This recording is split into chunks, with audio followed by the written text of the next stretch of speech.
Corona पर दिल्ली के स्वास्थ्य मंत्री का एक बड़ा बयान इस बीच आया है, वो आपके सामने रख दें। सरकार और प्राइवेट अस्पतालों में बेड बढ़ाए जा रहे हैं। ये कहा गया है पॉजिटिविटी रेट 5% के ऊपर है। ये सत्येंद्र जैन ने कहा है। दिल्ली के सरकारी अस्पताल में 24 घंटे वैक्सीनेशन अब किया जाएगा। ये सत्येंद्र जैन कह रहे हैं 24 घंटे दिल्ली में अब वैक्सीनेशन होगा।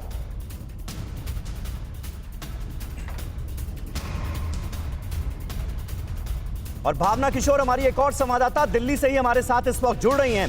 भावना, ये कदम उठाए जाने बहुत जरूरी हो गए थे। सख्ती, पाबंदियां अब बहुत ज्यादा जरूरी हो गई हैं क्योंकि लोग मानने के लिए तैयार नजर नहीं आ रहे हैं। हमने देखा पिछले वीकेंड की अगर बात की जाए, सरोजनी नगर मार्केट हो या फिर दिल्ली के और बड़े बाजार हो, लोग जबरदस्त तरीके से लोगों की भीड़ नजर आ रही थी और सोशल डिस्टेंसिंग की धज्जियां उड़ाई जा रही थी। तो ऐसे में पाबंदियां तो जरूरी है, सख्ती तो जरूरी है। वाकई सभी जिस तरह से तस्वीरें हमने आपको दिखाई अलग अलग मार्केटों से, लोग मानने को तैयार नहीं हो। जो महाराष्ट्र में जो स्थिति बन रही है, जिस तरह से आंकड़े बढ़ रहे हैं, वहां पर भी वही स्थिति हुई, लापरवाही का आलम पसरा रहा। और सेम उसी तरह से दिल्ली में भी हम देख रहे हैं कि लोग मानने को तैयार नहीं है। तो पाबंदियां जरूरी थी और आज से 30 अप्रैल तक नाइट कर्फ्यू रहेगा। हम आपको तस्वीरें दिखाते हैं आईटी चौराहे की। देखिए इतनी ज्यादा भीड़ आपको नजर आएगी लोगों की, हर जगह ट्रैफिक जाम आपको नजर आएगा। आपको बता दें कि हमने आपको सरोजनी नगर मार्केट, लाजपत नगर मार्केट, कई शॉपिंग कॉम्प्लेक्स की तस्वीरें आपको हम दिखाई हैं जहां पर लोग बिना मास्क के नजर आ रहे हैं। सोशल डिस्टेंसिंग की धज्जियां उड़ा जा रही है। तमाम ऐसे लोग हैं जो मास्क पहनने को तैयार नहीं है और अगर मास्क पहन भी रहे हैं तो मुंह से नीचे है। गाजीपुर मंडी की बात करें तो वहां पर कोई भी जो ग्राहक है, विक्रेता है, वो मास्क नहीं पहनता। ऐसे में जो केसेस है वो बहुत ज्यादा बढ़ रहे हैं। और सबसे बड़ी बात यह है कि राजधानी दिल्ली में, साउथ दिल्ली जो सबसे ज्यादा पॉश माना जाता है, इस बार सबसे ज्यादा मामले वहां पर आ रहे हैं। तो यानी जो इस बार कोरोना का जो नया स्ट्रेन है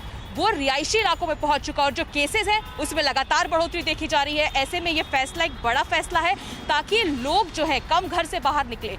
जी समीर। बिल्कुल बिल्कुल। कुमार कुंदन हमारे साथ मौजूद हैं। कुमार, इसके अलावा वैक्सीनेशन पर भी जोर दिया जा रहा है ताकि ज्यादा से ज्यादा लोगों को वैक्सीनेट किया जा सके, क्योंकि वैक्सीनेशन भी एक बचाव है। इम्यूनिटी बढ़ाकर वैक्सीनेशन के जरिए भी कोरोना पर काबू पाया जा सकता है। इसके लिए दिल्ली सरकार ने केंद्र सरकार से अपील की है कि 45 साल से कम उम्र के जो लोग हैं उनको भी वैक्सीनेशन में शामिल करने की इजाजत दी जाए। ये जो मांग है, ये क्या आगे बढ़ी है? इस पर कुछ हुआ है क्या अब तक?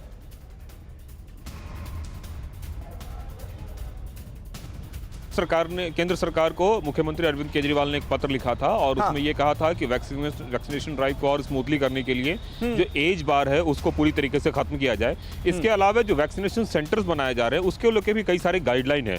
जहां वैक्सीनेशन सेंटर होगा वहां इमरजेंसी सुविधा होनी जरूरी है। इसके अलावा और भी तरह की कई सारी चीजें। तो अरविंद केजरीवाल सरकार का ये कहना था कि उस गाइडलाइन को भी थोड़ा रिलैक्स करने की जरूरत है ताकि हम वैक्सीनेशन सेंटर दिल्ली के उन इलाकों तक ले जा सकें जहां आसपास कोई अस्पताल नहीं है या ऐसा। उससे क्या होगा कि लोग घर के पास अगर कोई सेंटर होगा तो लोग जल्दी जाके वहां अपना वैक्सीनेशन करा सकते हैं। हालांकि केंद्र सरकार ने इसको लेके अभी तक कुछ भी नहीं कहा है, क्योंकि सरकार की ये दलील है कि अभी भी जो वैक्सीन है वो एक तरीके से ट्रायल मेथड में है, मतलब ट्रायल बेस पे है। अभी उस पर कुछ कहा के नहीं जा सकता है कि अगर किसी को वैक्सीनेशन होगा तो आधे घंटे तक कुछ नहीं होगा। इसलिए अस्पताल और दूसरे जगहों को ही चिन्हित किया गया है जहां वैक्सीनेशन हो सकता है। लेकिन इन सब के बीच जो एज बार है जिसको लेकर अरविंद केजरीवाल ने पत्र लिखा है, उसको लेकर जहां तक हमारी जानकारी है मंथन जरूर चल रहा है और सरकार ये सोच रही है कि इस एज बार को थोड़ा कम किया जाए, 45 से घटा के और 40 किया जाए या 35 किया जाए। संभव है इस हफ्ते या फिर अगले हफ्ते तक इसको लेके भी कोई फैसला केंद्र सरकार की तरफ से। बहुत बहुत शुक्रिया कुमार कुंदन। भावना किशोर और मानव यादव हमारे संवाददाता इस वक्त हमारे साथ दिल्ली से ही मौजूद थे। दिल्ली में नाइट कर्फ्यू तामील कर दिया गया है। रात 10 बजे से सुबह 5 बजे तक नाइट कर्फ्यू रहेगा। अप्रैल के पूरे महीने 30 अप्रैल तक यह नाइट कर्फ्यू तामील कर दिया गया है क्योंकि संक्रमण पर काबू पाना है तो अब सख्ती करनी होगी, पाबंदियां लागू करनी होंगी। फिक्र आपकी, सोमवार से शुक्रवार रात 9 बजे सिर्फ TV9 भारतवर्ष पर।